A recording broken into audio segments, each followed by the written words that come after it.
যেন হয়, সবার চাকরিটা যেন হয় ভালো মতো। আমাদের 3686 জনের চাকরিটা যেন হয় এবং আমার এই আকুল আবেদন আমি যেন আমরা মানে পূর্ণবহারের জন্য সবাই দাবি করতেছি, অতি দ্রুত যোগদানের জন্য আকুল আবেদন করতেছি। এবং আমরা করোনার সময় আমরা সবাই মাঠে ছিল না, আমরা কিন্তু মাঠ পর্যায়ে জীবনের ঝুঁকি নিয়ে অনেকটা কাজ করেছি এবং আমরা প্রাতিষ্ঠানিক ডেলিভারিতে আমরা হাসপাতালে মাদেরকে নিয়ে গেছি এবং আমরা গর্ভবতী মাদের চেকআপ 4বার চেকআপ করাতে হয়, ওই চেকআপগুলো আমরা মাঠ পর্যায়ে আমরা নিজেরা সেবা দিয়েছি। এবং আমরা সবসময় এখনও আমাদেরকে অনেকে মারা বলতেছে আপা আপনারা আসেন নাই কেন, আমরা যে পদ্ধতিগুলো ওদেরকে দিয়েছি ওটা অনেকে মানে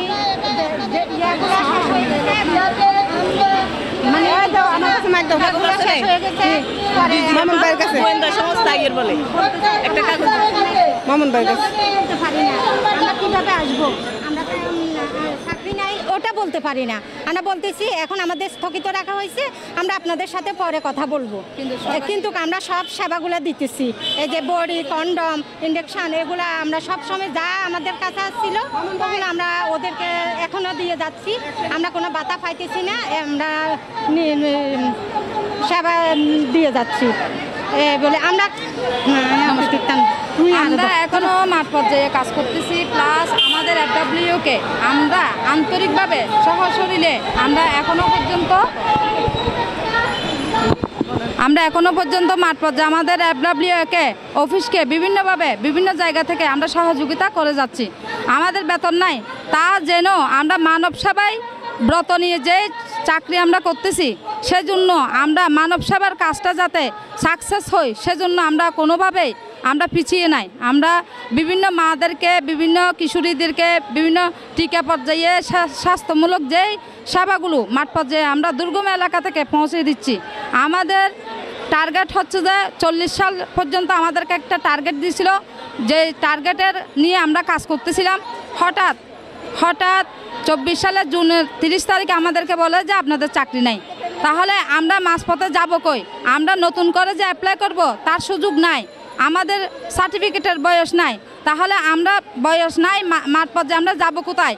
আমাদেরকে বারবার বলেছে যে কি এই চাকরি থেকে আপনাদের চাকরি একদিন সরকারি হয়ে যাবে, স্থায়ী হয়ে যাবে, সো আপনারা কোনো জায়গায় আর আবেদন করা লাগবে না। তাহলে হঠাৎ করে আমাদেরকে বিনা নোটিশে কোনো চিঠি ইস্যু না করে হঠাৎ করে বলল যে 30 তারিখ আপনাদের চাকরি নাই। তাহলে মাঠ পর্যায়ে আমরা যাব কোথায়? মাঠ পর্যায়ে আমরা যাব কোথায়? আমাদের যে চাকরির বয়স নাই এটা তো মাথায় রাখতে হবে। আমাদের যে দক্ষতা আবার পূর্ণবহাল দিলে, যে আবার নতুন নিয়োগ দিলে, আবার তো সরকার বিভিন্ন জায়গায় বিভিন্ন রকম এই যে নতুন করে অ্যাপ্লাই করলে নতুন করে যে খরচটা, এটা তো সরকারের একটা খরচ, এটা চলে যাবে। আমরা যে আজকে 8-10 বছর চাকরি করে দক্ষতা অর্জন করছি, আবার নতুন নিয়োগ নিলে তো আবার 8-10 বছর ওদেরকে প্রশিক্ষণ দিতে হবে। আমরা তো প্রশিক্ষিত, আমরা তো দক্ষতা নিয়ে আমরা কাজ করে যাচ্ছি।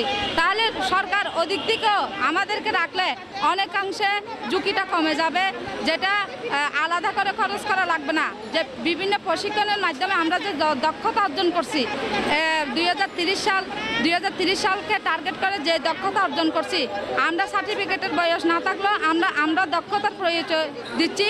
বারবার বিশ্বের দরবারে আমাদের এই মাঠ পর্যায়ে কাজগুলোর জন্য মাঠ পর্যায়ে কাজগুলো করে দিছি বলে আমরা বিশ্বের দরবারে বারবার ভালো একটা সাফল্য অর্জন করে আসতেছি। তো যার কারণে আমাদের 686 জনকে পূর্ণবহালের জন্য দাবি জানাচ্ছি। আমরা এই যে বিভিন্ন ডিভোর্সি মহিলারা, বিভিন্ন পরিত্যক্তা মহিলারা, বিভিন্ন প্রতিবন্ধী মহিলারা কোথায় যাবে এটাই শেষ ভরসা। যার জন্য আমি উপদেষ্টা স্যারকে অনুরোধ জানাচ্ছি, আমাদের এই যে বিকলম্ব অবস্থা থেকে আমাদেরকে সচ্ছল করার জন্য দাবিতে আপনার কাছে বারবার আবেদন করে যাচ্ছি। আমি চাই স্যার, আমাদের স্যার কর্মসংস্থানমুখী কাজ করেন এবং বিভিন্ন মহিলাদের বিভিন্নভাবে উদ্বুদ্ধ করেন। উনার একটা নোবেল বিজয়ী ডক্টর হিসেবে উনি পরিচয় আছে, খ্যাতি আছে। আমি বিশ্বাস করি উনার মাধ্যমে আমাদের এই 3686 জন একটা আস্থার অনুপ্রেরণা পাবে এবং 2টা ডাল ভাত খেতে পারবে, এই আশাটা রাখতেছি। দর্শক আসসালামু আলাইকুম।